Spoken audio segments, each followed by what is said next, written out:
Hi, my name is Ava DuVernay. I'm the director of the film Selma, and you can hear more about me and the film at the Renaissance Foundation.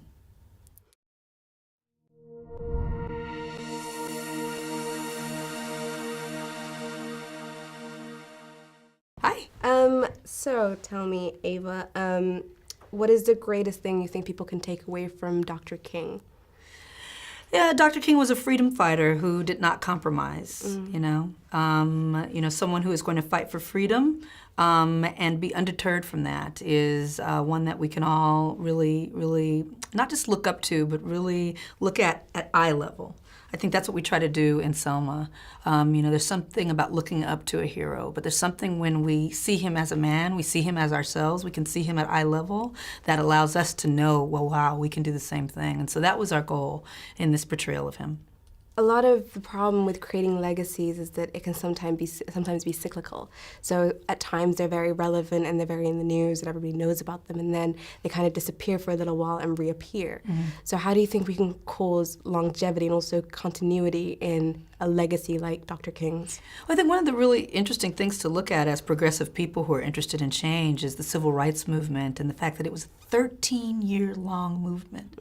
13 years, consistently for 13 years, pressure, resistance, until things broke open. It wasn't a moment, it was a movement. And so I think right now we're experiencing a series of cool moments. But until there's sustainability in that solidarity, until there's strategy around that solidarity, as they had during the civil rights movement, it's going to be a challenge. And so the hope is that young people will start to get their arms around, not just young people, everyone who believes in justice and dignity will start to get their arms around this moment in a way that elongates it and makes it a movement. And one way to do it is to look at successful progressive movements like the civil rights era and really see, what did they do?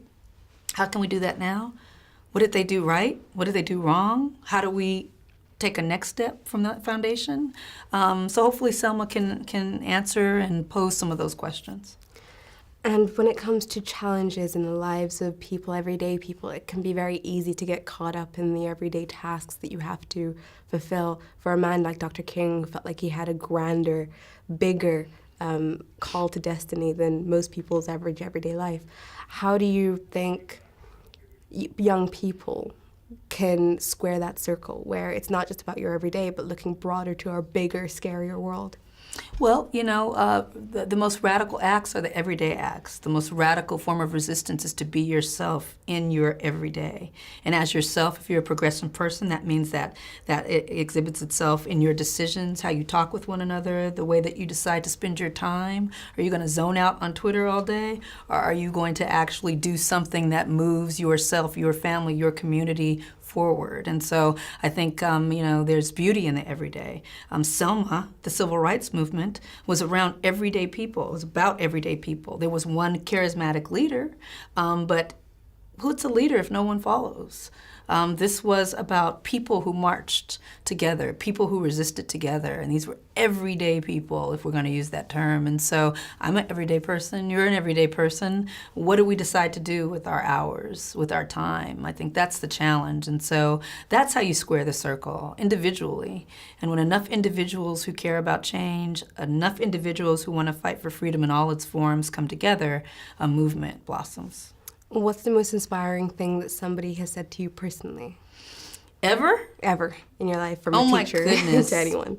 You know what? It probably was Oprah Winfrey. No Solid. small chicken, just a very charismatic person who I'm so grateful to have in my life. And she told me something that I'll never forget. She said, I was having a hard time with something, and I was like, why me? This is just horrible. And she said, this is not happening to you. It's happening for you.